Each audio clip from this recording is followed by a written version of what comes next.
Good morning, good evening, good afternoon, whatever is for you. Welcome back to a Division 2 video, and I got another banger of a build for y'all. Of course, like I promised, I will show you my favorite headshot, one-shot builds, and this is hands down my favorite. Running and gunning with a rifle, one-shotting everyone. Especially with this event, we have an insane amount of survivability, while we also output close to that 60-70 million on the headshot, while we're running around with an insane amount of armor.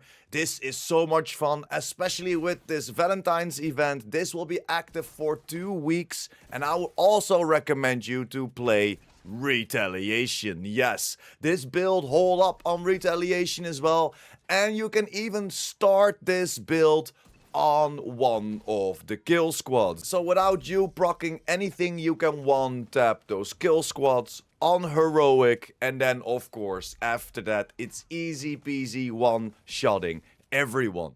You can run through so much in the game. Of course, the biggest problem for us will be the helmets, but then you have to shoot twice or maybe 3 times to get him down.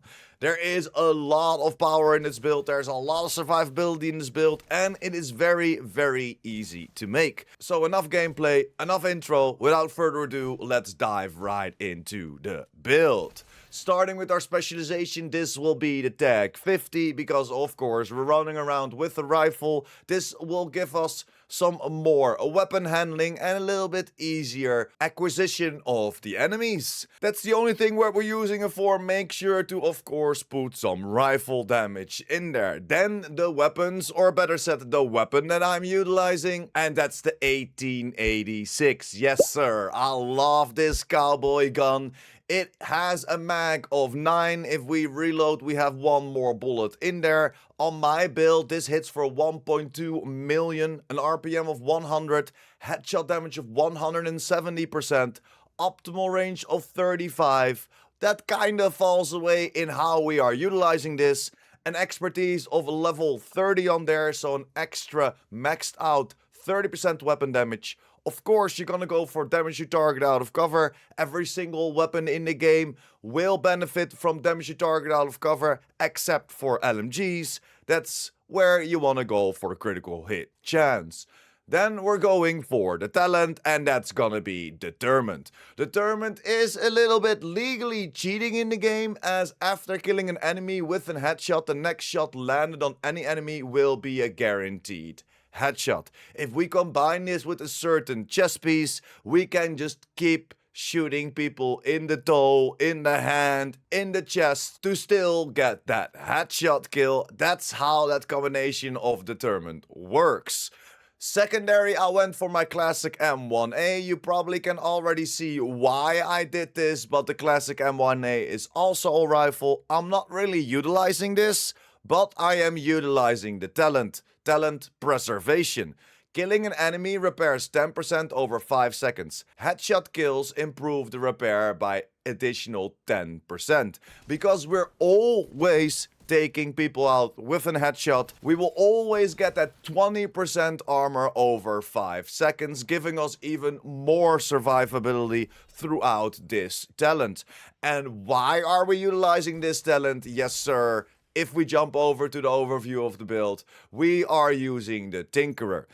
If you don't have it, you don't need to use it. You can also go, for example, for a Palisade mask. That will give you 10% armor on kill, and that won't be the 20 that we're utilizing right now. The Tinkerer at the moment will only give us some extra survivability with a 20% armor over 5 seconds, but you can use whatever. We're already strong enough, so I would recommend you to go as much in quality of life or survivability. So Tinkerer always comes with crit chance, crit damage, and then of course we have a 10% headshot damage mod on there. Why is the Tinkerer so good? Abridged. If your primary and secondary weapons are not exotic or named, and of the same type like we have with the rifles, the secondary weapons talent will also apply to the primary weapon. Does not apply if the primary or secondary weapons include weapon swapping. Does not apply if the primary and secondary weapons talents are the same. And that's why we're utilizing another rifle. That's why we're utilizing preservation on there to give us some more survivability. Then the rest of the build, we're going for 2 pieces of Zviadoka. Why? Because that will give us a 20% rifle damage.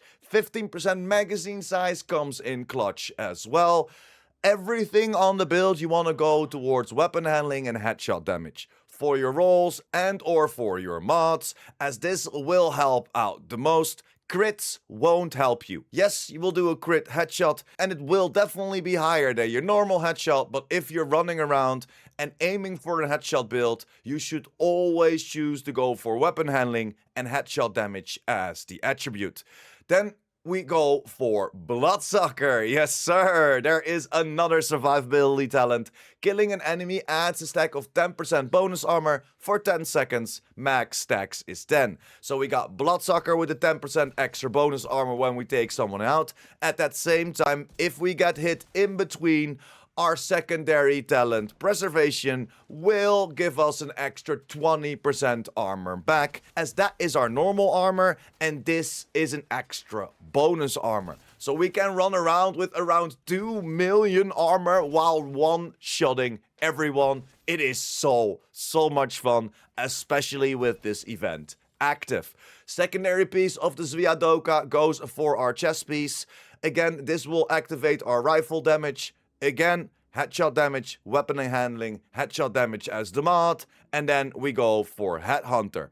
After killing an enemy with a headshot, your next weapon hit within 30 seconds deals an additional 125% of that killing blow's damage. The damage is capped at 800% of your weapon damage. This is raised to 1250 if your headshot damage is greater than 150%. And that's what you want to aim towards, at 150% headshot damage. But as you can see from the start, damage is capped to 800% of your weapon damage. So it's always the best choice to go for your weapon damage. If you have a choice, for example, to go for Providence versus Araldi, 13% headshot damage versus 10% marksman rifle damage, always go for Araldi. Araldi will give you more, as that is weapon damage, and that will up the damage of the Headhunter talent, where headshot damage does that as well, but the buff of Headhunter will go over your weapon damage. And that's why when we jump back, we also chose to go for 2 pieces of Breaking Point. Not really great, because we can only, of course, get 1 attribute on there. Again, headshot damage, but 2 pieces of Breaking Point will give us 25% rifle damage. And that is pretty hard to get, that 25% rifle damage. This is a great boost for your build. And then of course go for the 2 pieces. I went for the gloves and I went for the holster. And then again for the rifle damage, Overlord, Fox's Prayers, 10% rifle damage, and of course that damage to target out of cover, and again headshot damage rolled on there. What you want to roll on everything, just like weapon handling.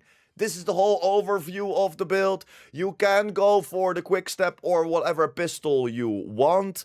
We are powerful enough to switch over to your pistol and then switch back. Usually I would not recommend that, because then you're gonna deactivate your talent with Determined. But we are strong enough to switch over to your pistol, run around, switch back to your weapon, and then take your enemies out.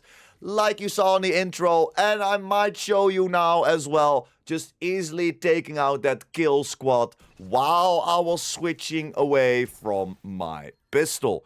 No Determined active. We started the whole build by just one-tapping that kill squad. member. And then for our skills, I like to utilize the balls to know where they are. You can use whatever you like. And then of course I want to go for my revive hive as well, giving us some extra health. And I still, if I'm not streaming, like to play solo. And this gives us an extra opportunity to finish that mission, or of course retaliation. Because I didn't think that this would work, but damn, with all of this survivability and running throughout a retaliation, I was doing an outcast retaliation. I ran through that in 12 minutes. 12 minutes, 3 different control points, and it was so damn easy. Getting all the blueprints and of course those reconstructed caches. If you're still hunting down those named blueprints, definitely a game mode to check out for the next 2 weeks and utilize this beautiful combination of the event. That's pretty much it. I will come out with a bunch more headshot builds. This will be my rifle build. We got a marksman rifle build coming. We got a pistol coming. There are a bunch of ways how you can build as well. It's gonna be a lot of fun one-tapping everyone in the next 2 weeks.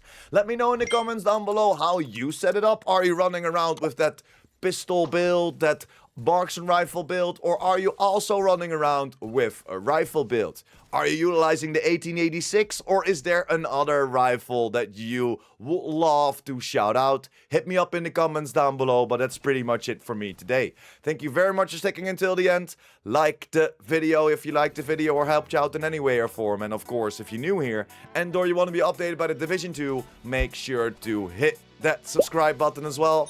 And I will see you in the next one. Pure Prime out.